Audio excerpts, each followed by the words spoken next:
മുഖ്യമന്ത്രിയുടെ വാർത്താ സമ്മേളനം തെരഞ്ഞെടുപ്പ് ചൂടുപിടിക്കുന്നു എന്നതിൻ്റെ സൂചനയാണ്. രാഷ്ട്രീയ ആരോപണങ്ങൾ പലതരത്തിൽ ഉയർന്നു വരുന്നുണ്ട്. ഇടതുപക്ഷത്തിനെതിരെയുണ്ട്, സർക്കാരിനെതിരെയുണ്ട്. മാധ്യമപ്രവർത്തകർ അക്കാര്യങ്ങളെല്ലാം മുഖ്യമന്ത്രിയോട് ചോദിക്കുന്നുമുണ്ട്. എല്ലാ ചോദ്യങ്ങൾക്കും എണ്ണി മറുപടി. അതിൽ KC വേണുഗോപാലുണ്ട്, രമേശ് ചെന്നിത്തലയുണ്ട്, പ്രതിപക്ഷ നേതാവ് VD സതീശൻ്റെ നിലപാടുകളുണ്ട്, കേരളത്തിലെ വികസന പ്രവർത്തനങ്ങളെ അട്ടിമറിക്കുന്ന പ്രതിപക്ഷത്തിൻ്റെയും BJPയുടെയും നിലപാടുണ്ട്. ഇതെല്ലാം വിശദമായി തന്നെ പറഞ്ഞു പോകുന്നു മുഖ്യമന്ത്രി.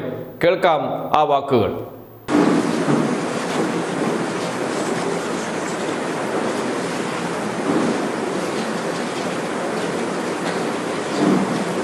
പറഞ്ഞ വികസനക്ഷേമ പദ്ധതികളിൽ നിന്ന് ശ്രദ്ധ തിരിക്കുന്നതിന് വേണ്ടിയാണ് പ്രതിപക്ഷം നിരന്തരം ഈ വിവാദങ്ങൾ ഉണ്ടാക്കുന്നത്. ടീമിന്റെ കോന്നിയിലെ പ്രശ്നത്തിനിടെ സംഭവം അടക്കം നിസ്സാര പ്രശ്നങ്ങൾ വിവാദമാക്കാൻ ശ്രമിക്കും. അതിനെങ്ങനെ കാണും? ഇതില് സാധാരണ തെരഞ്ഞെടുപ്പാകുമ്പോൾ നമ്മുടെ സംസ്ഥാനത്ത് സർക്കാർ നടത്തിയിട്ടുള്ള പ്രവർത്തനങ്ങളെക്കുറിച്ച് വിമർശനപരമായി അവതരിപ്പിക്കുകയാണല്ലോ വേണ്ടത്.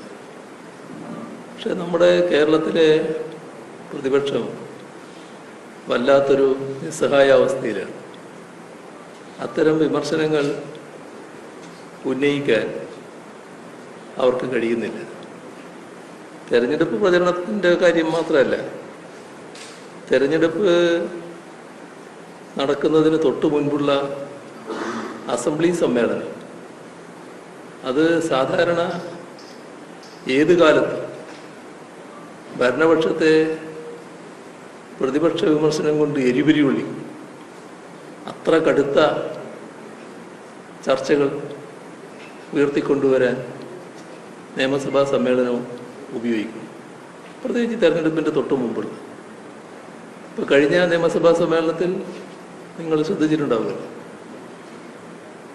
നയപ്രഖ്യാപനമുണ്ട്. 3 ദിവസം ചർച്ചയാണ്. 2 ദിവസം പ്രതിപക്ഷം ബഹിഷ്കരിച്ചു. ഒരു ദിവസം പങ്കെടുത്ത് തന്നെ ഒരു കാട്ടിക്കൂട്ടി കണക്കൊപ്പിക്കലായിരുന്നു. ബജറ്റിൻ്റെ അവതരണവും 3 ദിവസം പൊതു ചർച്ചയാണ്. ആ ചർച്ചയിലും പ്രത്യേകിച്ച് പങ്കെടുക്കാൻ അവർ തയ്യാറായില്ല. ഇതൊന്നും പ്രതീക്ഷിക്കാൻ കഴിയാത്ത കാര്യമാണ്. സാധാരണ ഒരു പ്രതിപക്ഷവും ചെയ്യുന്ന കാര്യമല്ല. ചെയ്യുന്ന കാര്യമല്ലെന്നല്ല, പ്രതിപക്ഷത്തിൻ്റെ ഏറ്റവും വലിയ അവസരമാണല്ലോ ആ സമ്മേളനം. ജനങ്ങളിലേക്ക് പോവുകയല്ലേ. അപ്പോൾ ഗവൺമെൻറ്റിനെ വല്ലാതെ വിമർശിച്ച് ജനങ്ങളുടെ മനസ്സിൽ നല്ല പ്രതീതി ഉണ്ടാക്കാൻ പ്രതിപക്ഷം ശ്രമിക്കുകയല്ലോ. ആ അവസരം അവർക്ക് ഉപയോഗിക്കാൻ കഴിയായിരുന്നത് എന്തുകൊണ്ടാണ്? ഇവിടെ അത്തരം കാര്യങ്ങൾ പറയാനില്ല. സാധാരണ നിയമസഭയുടെ അവസാനമൊക്കെ ആകുമ്പോൾ, ഇത്തരം സമ്മേളനങ്ങളിലാകുമ്പോൾ ഗവൺമെൻറ്റിലെ മന്ത്രിമാരെക്കുറിച്ച് എഴുതിക്കൊടുത്തി ആക്ഷേപം ഉന്നയിക്കും, ആരോപണം ഉന്നയിക്കും. ഒന്നും ചെയ്തില്ലല്ലോ, ഒരു ഘട്ടത്തിലുണ്ടായില്ല. ഏതെങ്കിലും ഉന്നയിച്ചെങ്കിൽ അത് കോടതി നടക്കാൻ നല്ലോണം പ്രകാരം കിട്ടുകയും ചെയ്തല്ലോ. പക്ഷേ ഈ അവസരം ഉപയോഗിച്ചിട്ടാരോ അവർ. പിന്നെ വലിയ തോതിൽ ചർച്ച നടത്തി ഗവൺമെൻറ്റിനെ കുറ്റപ്പെടുത്താൻ ഒരു കുറ്റപത്രം അവതരിപ്പിക്കുന്ന രീതിയിൽ അവിശ്വാസ പ്രമേയം അവതരിപ്പിക്കും. അവിശ്വാസം പാസ്സാകുന്നതുകൊണ്ടല്ല, പക്ഷെ ഒരു കുറ്റപത്രം ഗവൺമെൻറ്റിനെതിരെ അവതരിപ്പിക്കാൻ അവസരം കിട്ടും. ഇങ്ങനെ ഏതെങ്കിലും അവസരം ഉപയോഗിച്ചോ പ്രതിപക്ഷം? അപ്പോൾ അതാണ് പ്രതിപക്ഷം. വസ്തുത വെച്ചുകൊണ്ട് ഗവൺമെൻറ്റിനെ എതിർക്കാൻ കഴിയില്ല. എന്നാൽ ഗവൺമെൻറ് എതിർക്കുന്നില്ലേ, അതിന് നുണകളെയാണ് ആശ്രയിക്കുന്നത്. നല്ല തരത്തിൽ പ്രൊഫഷണൽ ഏജൻസികളെ വെച്ച് നുണ പടച്ചു വിടുകയാണ്. അതിൻ്റെ ഭാഗമായുള്ള പ്രചരണങ്ങൾ പല രീതിയിൽ നടക്കുന്നുണ്ട്. ഗവൺമെൻറ്റിൻ്റെ പ്രവർത്തനങ്ങളുമായി ബന്ധപ്പെട്ട കുറവുകളോ പോരായ്മകളോ അല്ല, നുണകളെ ആശ്രയിച്ചാണ് ഇപ്പോൾ ആ പ്രവർത്തനം നടക്കുന്നത്. പ്രതിപക്ഷത്തിന് വേണ്ടി പല തരത്തിലുള്ള ഇടപെടലുകൾ മറ്റു പല മേഖലയിൽ നടക്കുന്നുണ്ടല്ലോ. അതിൻ്റെ ഭാഗമായിട്ട് നിങ്ങൾ ചോദിച്ച കാര്യങ്ങൾ കാണേണ്ടതായിട്ടുണ്ട്. ഒരു സാംസ്കാരിക ഹരിത കർമ്മസേനയെ കൊണ്ടുവരണമെന്നാണ് പ്രതിപക്ഷ നേതാവ് പറഞ്ഞത്. കാരണം മുഖ്യമന്ത്രി അടക്കം പറയുന്ന, അല്ലെങ്കിൽ മുഖ്യമന്ത്രിയുടെ അടക്കം സംസ്ഥാനത്തിലെ മാലിന്യങ്ങളെ നീക്കം ചെയ്യുന്നതിന് വേണ്ടി ഒരു സാംസ്കാരിക കർമ്മസേന കേരളത്തിൽ സജ്ജമാക്കുന്നത്. അത്രമേൽ ആണ് മുഖ്യമന്ത്രിയും മന്ത്രിമാരും ഒക്കെ നടത്തുന്ന പ്രചാരണങ്ങളിലെ മറുവശം എന്നുള്ളതാണ് അല്ലെങ്കിൽ മോശം പരാമർശം എന്നാണ് ഓ, നമ്മൾ കേരളത്തിൻ്റെ സാംസ്കാരിക നിലവാരത്തിനനുസരിച്ച് കാര്യങ്ങൾ നീക്കുക എന്നുള്ളത് തന്നെയാണല്ലോ നമ്മളെല്ലാവരും കാണുന്നത്. അതിന് തടസ്സമാകുന്ന ഒരു കാര്യവും ഞങ്ങളുടെ ഭാഗത്തുണ്ടാകുന്നില്ല. അദ്ദേഹത്തിൻ്റെ കൂട്ടത്തിലുള്ള നമ്മുടെ നല്ല ടീമുകളുണ്ടല്ലോ, ആ ടീം എന്താ ചെയ്യുന്നത് നോക്കിയാൽ മതി. അതിൽ അദ്ദേഹത്തിൻ്റെ നല്ല സ്വഭാവത്തോടു കൂടിയുള്ള ഒരു അനുയായി ഉണ്ടായിരുന്നല്ലോ. ആ അനുയായിയെ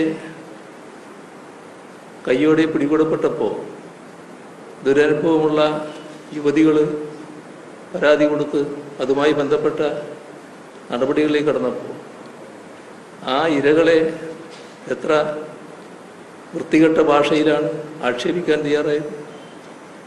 അത്തരത്തിലുള്ള കാര്യങ്ങൾ ഇദ്ദേഹത്തിൻ്റെ കൂടി ആശീർവാദത്തോടു കൂടിയല്ലേ നടന്നത്.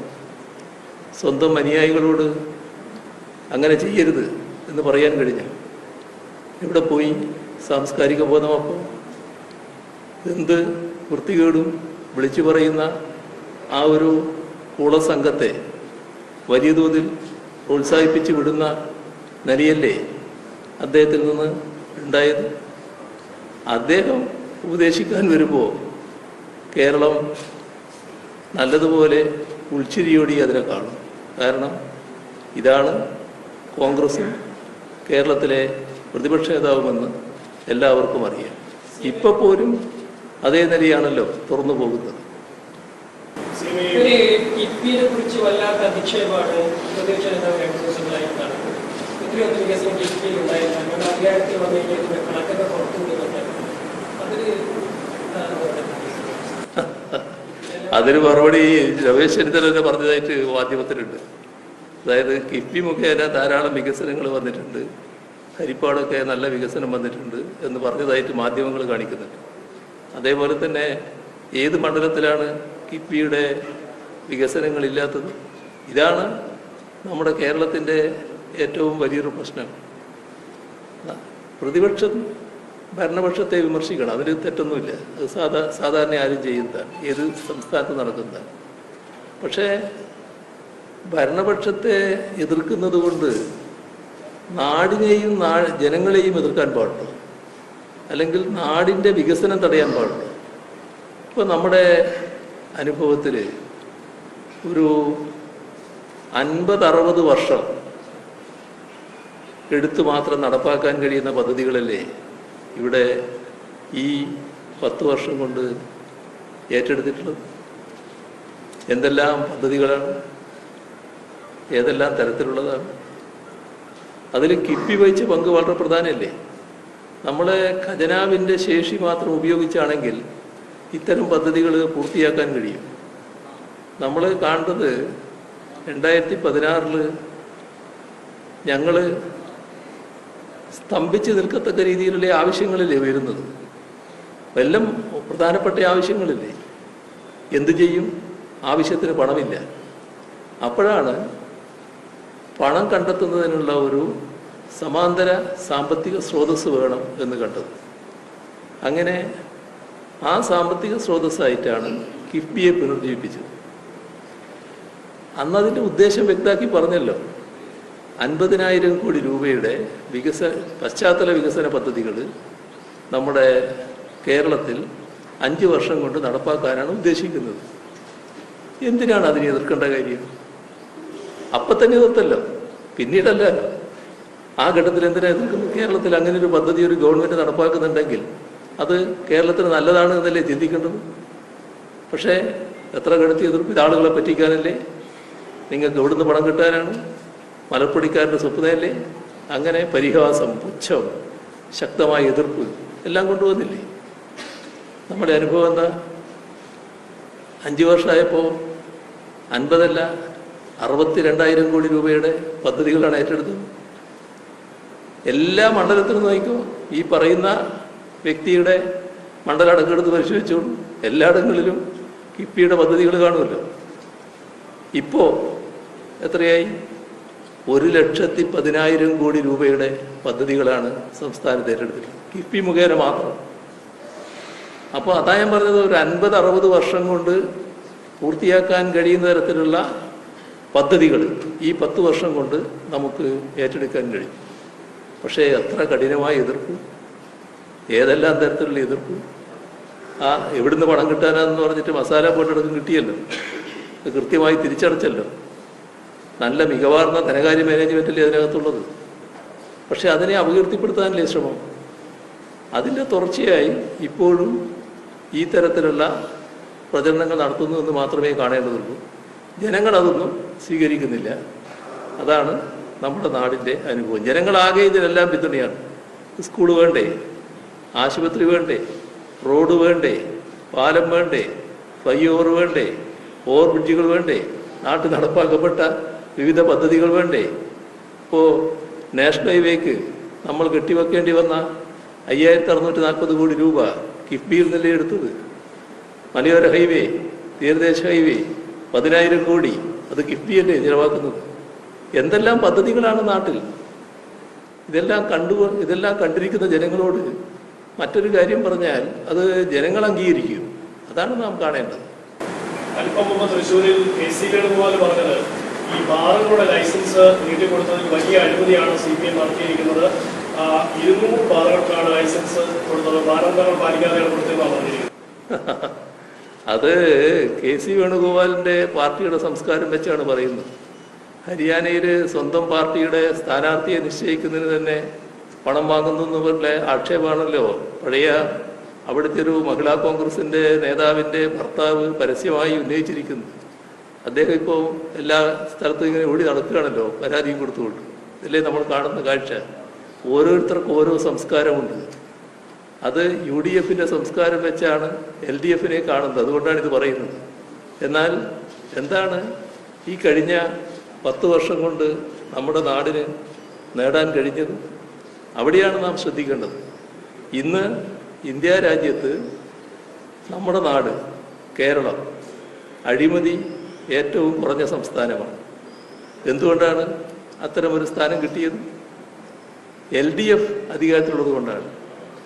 LDFൻ്റെ സംസ്കാരമാണ് അതിന് പ്രധാനം. അതുകൊണ്ട് തന്നെ അഴിമതിയുടെ കാര്യത്തിൽ വിട്ടുവീഴ്ചയില്ലാത്ത സമീപനം സ്വീകരിച്ചു പോകും. ആ LDFനെ കുറിച്ച് ഞങ്ങൾ കാണുന്നത് ഈ അഴിമതി ഏറ്റവും കുറഞ്ഞു എന്നത് വലിയ കാര്യമായിട്ടല്ല. നമുക്ക് വേണ്ടത് അഴിമതി തീരെയില്ലാത്ത സംസ്ഥാനം എന്ന പദവിയാണ്. അതിനാണ് നമ്മൾ ശ്രമിക്കുന്നത്. അതിനിനിയും ശ്രമിക്കേണ്ടതായിട്ടുണ്ട്. പക്ഷേ ഇത്രയും നേട്ടമുണ്ടായത് LDF അധികാരത്തിലുള്ളത് കൊണ്ടാണ് എന്ന് ജനങ്ങളാകെ കാണുന്നു. ആ ജനങ്ങളുടെ മുന്നിൽ ആരോപണം ഉന്നയിച്ച് സ്വയം പരിഹാസ്യമാവുക എന്ന് മാത്രമേ ഇതിൻ്റെ എല്ലാം ഭാഗമായിട്ടുള്ളൂ. നിങ്ങളെക്കുറിച്ചൊക്കെ വരുന്ന വാർത്തകൾ ജനങ്ങൾ കാണുകയും കേൾക്കുകയും ചെയ്യുന്നുണ്ട് എന്ന് മനസ്സിലാക്കുന്നത് നല്ലതാണ്. ഹരിയാനയിലെ സീറ്റിനായി കൊടുത്ത കാശ് കിട്ടിയില്ലെങ്കിൽ രാഹുൽ ഗാന്ധിയുടെ വീടിന് മുമ്പിൽ ആത്മഹത്യ ചെയ്യുമെന്നാണ് അതെ അതാണ് ആ ഭാഗമാണ് ഞാൻ പരാമർശിച്ചത്. അത് ഇപ്പോൾ ഒരു തവണ മാത്രം പറയുന്നതല്ല, നേരത്തെ ഈ പ്രശ്നം ഉയർന്നു വന്നിട്ടുണ്ട്.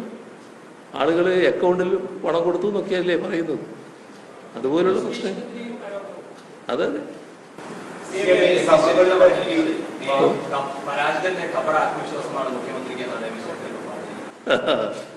നമുക്ക് തെരഞ്ഞെടുപ്പ് കഴിയട്ടെ, അപ്പോൾ കാണാമല്ലോ ആരെ ആത്മവിശ്വാസമാണ് ശരിയെന്നുള്ളത്.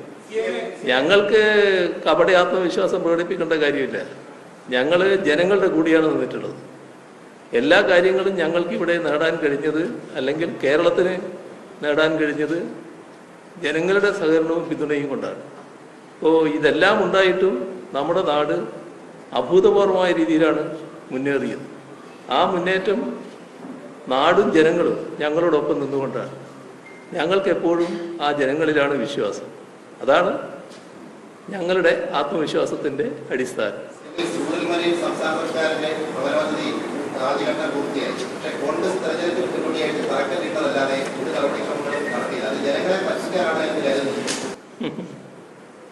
ഇതൊക്കെ നമ്മുടെ നാട്ടിലെ എല്ലാവരും കാണുന്ന കാര്യമാണല്ലോ. മുണ്ടക്കൈ ചൂരൽമല ദുരന്തം വന്നപ്പോൾ അവിടെയുള്ള പുനരധിവാസത്തിൻ്റെ കാര്യം അതൊരു ഏകപക്ഷീയമായ കാര്യമായിട്ടല്ല ഞങ്ങൾ കണ്ടത്. നമ്മുടെ നാടിനേറ്റ ദുരന്തം നാട് നിർവഹിക്കേണ്ട ഒരു കാര്യം ഈ നിലക്കാണ്. പക്ഷേ നാട് നിർവഹിക്കേണ്ട കാര്യമാകുമ്പോൾ സർക്കാരാണ് മുൻകൈ എടുക്കേണ്ടത്. ആ മുൻകൈ സർക്കാർ എടുക്കുന്നു. എന്നാൽ എല്ലാവരുടെയും സഹകരണം വേണം. അതിനുവേണ്ടി നമ്മുടെ പ്രതിപക്ഷ നേതാക്കളെ, അതായത് പ്രതിപക്ഷ നേതാവും ഉപനേതാവും, രണ്ടാളുകളെയും വിളിച്ച് ചർച്ച ചെയ്യുകയാണ്. എല്ലാ കാര്യങ്ങളും ആദ്യം തൊട്ട് മുഴുവൻ കാര്യങ്ങളും ചർച്ച ചെയ്യണം. എന്താണ് ഉദ്ദേശിക്കുന്നത്, എങ്ങനെയാണ് വേണ്ടത്, വീട് നിർമ്മാണം എങ്ങനെ വേണം, അതിൻ്റെ വീട് നിർമ്മാണ ചുമതല എങ്ങനെ കൊടുക്കണം, ഈ വീട് നിർമ്മാണത്തിന് വേണ്ടി ഫണ്ട് ആളുകൾ തരുമ്പോൾ അതെങ്ങനെ സ്വീകരിക്കണം, ഒരു വീടിന് എത്ര പണം തീരുമാനിക്കണം, ഇത്തരം കാര്യങ്ങളെല്ലാം ഞങ്ങൾ ഏകപക്ഷീയമായി തീരുമാനിക്കുകയല്ല. ആ തീരുമാനങ്ങൾ ഇവരുമായിട്ട് കൂടി ചർച്ച ചെയ്താണ് എടുക്കുന്നത്. പക്ഷേ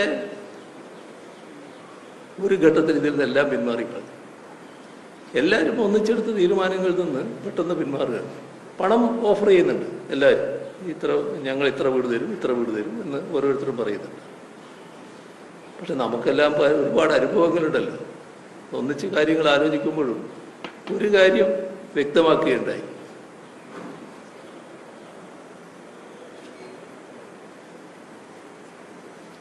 അത് ഇപ്പം നമുക്ക് പണം തരാമെന്ന് പറയുന്നവർ, വീട് നിർമ്മിച്ചു തരാമെന്ന് പറയുന്നവർ, ആ വീട് നിർമ്മിച്ചു തരുന്നതും തരാമെന്ന് വാഗ്ദാനം ചെയ്തവരുടെ കാര്യത്തിൽ എന്ത് നടപടി സ്വീകരിക്കണമെന്ന് ഞങ്ങൾ കൂട്ടായി തീരുമാനിക്കുന്നുണ്ട്.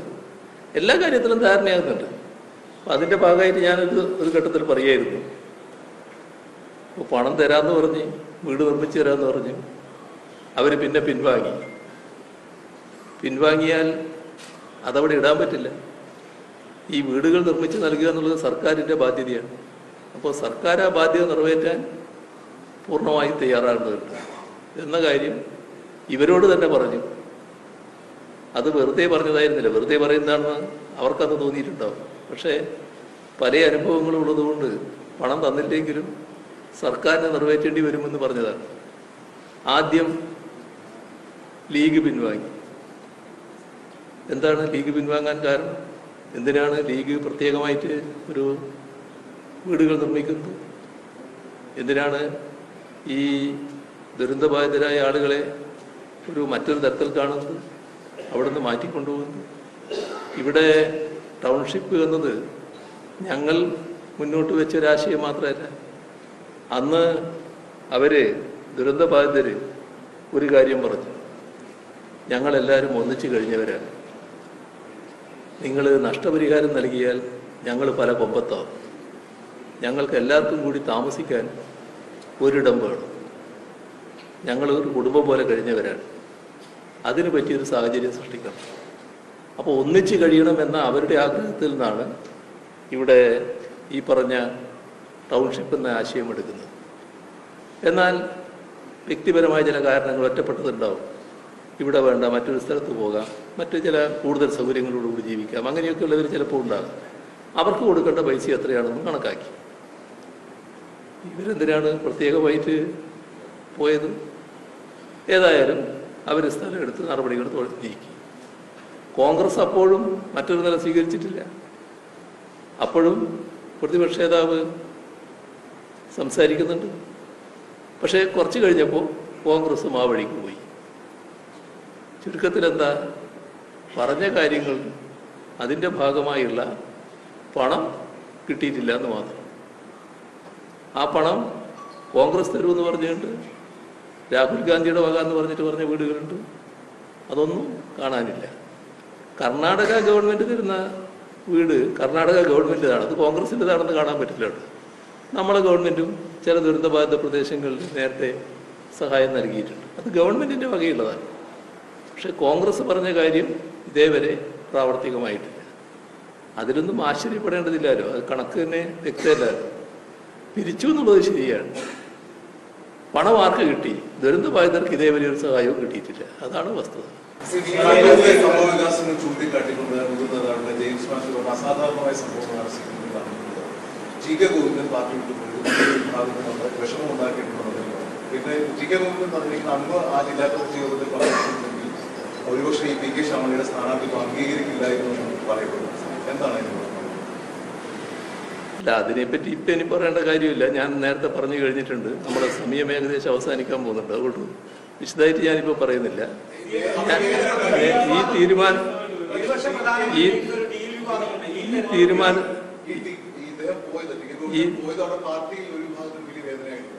ഈ തീരുമാനത്തിന് പിന്നെ എൻ്റെ അംഗീകാരമില്ല എന്ന് പറയുന്നത് പൂർണ്ണമായിട്ടും തെറ്റായ കാര്യമാണ്.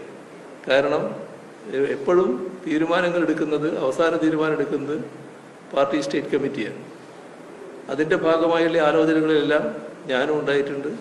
അതിൻ്റെ ഭാഗമായി തന്നെയാണ് തീരുമാനങ്ങൾ എടുത്തിട്ടുള്ളത്. പിന്നെ നിങ്ങൾ ആഗ്രഹിക്കുന്ന തരത്തിൽ ഒരു തരത്തിലുള്ള പ്രശ്നവും ഇത്തരം ആൾക്കാരുമായി ബന്ധപ്പെട്ട് പാർട്ടിക്കകത്തില്ല. അവർ തീർത്തും അവസരവാദപരമായ നിലപാട് സ്വീകരിച്ചതാണ്, വർഗവഞ്ചന കാണിച്ചതാണ്. അവരെ പൂർണ്ണമായും ഒറ്റപ്പെടുത്തുന്ന നിലയാണ് ആ മണ്ഡലം സ്വീകരിക്കുക. ഏത് മണ്ഡലമായാലും ആ മണ്ഡലം സ്വീകരിക്കുക. അതാണ് നില. അമ്പലപ്പുഴയിൽ ജി സുധാകരൻ പറഞ്ഞു ബിജെപിയുടെ വോട്ട് അദ്ദേഹത്തിന് ലഭിക്കും. ഇന്നലെ പരസ്യമായി പറഞ്ഞു 90,000 വോട്ട് കിട്ടും, അത് ബിജെപിയുടെ വോട്ട് കിട്ടും, 50,000 വോട്ട് ബിജെപിയുടെ ഉറപ്പാണ്. അപ്പോൾ കോൺഗ്രസ്സുകാരുടെ പറഞ്ഞാൽ ബാക്കി 40,000 വോട്ടുകൾ ഉറപ്പിക്കണം. ഇത് സുധാകരൻ പരസ്യമായിട്ടില്ല. അത് നിങ്ങൾ തന്നെ കണക്കാക്കിയാൽ മതി. ഡീലിനെ പറ്റിയാണല്ലോ ഇപ്പൊ പറഞ്ഞുകൊണ്ടിരിക്കുന്നത്. ഇതേത് ഡീലിലാണ് പെടുക എന്ന് അവര് കോൺഗ്രസ് തന്നെ പറയട്ടെ. ഏത് ഡീലിലാണ്? ഒരു സ്ഥാനാർത്ഥിയെ നിർത്തിയിട്ട് BJP-യുടെ നിന്ന് അടക്കം അതും നിശ്ചിത എണ്ണം കൃത്യമായിട്ട് ഇത്ര വോട്ട് എന്ന് വാങ്ങാൻ പറ്റുമെന്ന നില വരുന്നുണ്ടെങ്കിൽ അത് ഏത് ഡീലാണെന്ന് അവർ തന്നെ പറയേണ്ടതാണ്. ഞാനെല്ലാവരും അത് പറയുന്നത്. ആദ്യമായി കുറച്ച് കാര്യങ്ങൾ പറഞ്ഞു. ഈ ബഫർ സോൺ വിഷയം, വന്യജീവി വിഷയം, അതുപോലെ തന്നെ റബ്ബർ വിഷയം, ഇതൊക്കെ സഭകൾ മുന്നോട്ട് വെച്ച കാര്യങ്ങളായിരുന്നു. അത് പരിഹരിക്കാൻ സാധിച്ചു. സഭകൾ ഇപ്പോൾ മുന്നോട്ട് വെക്കുന്ന ചില കാര്യങ്ങളാണ് ഈ ഏറ്റവും പുതിയതായിട്ട് വന്ന് ഈ ബാർ സമയം നീട്ടുന്ന കാര്യങ്ങളിലൊക്കെ അവർ ആലോചിക്കും. അതിൽ കൂടി ഒരു തീരുമാനം ഉണ്ടാകും. എല്ലാ കാര്യങ്ങളിലും സഭകൾ അഭിപ്രായം പറയാറുണ്ട്, എല്ലാവരും അഭിപ്രായം പറയാറുണ്ട്. നമ്മുടെ നാടിന് ചേരുന്ന തീരുമാനങ്ങളാണ് പൊതുവെ സ്വീകരിക്കുക. ചിലത് അവർ പറഞ്ഞ അഭിപ്രായം ഉണ്ടാവും, ചിലത് പറയാത്ത അഭിപ്രായം ഉണ്ടാവും. പക്ഷേ നാട്ടുകാർക്ക് എന്താണോ ആവശ്യം അത് കണ്ടുകൊണ്ടുള്ള തീരുമാനമാണ് പൊതുവെ എടുത്തു പോകുന്നത്.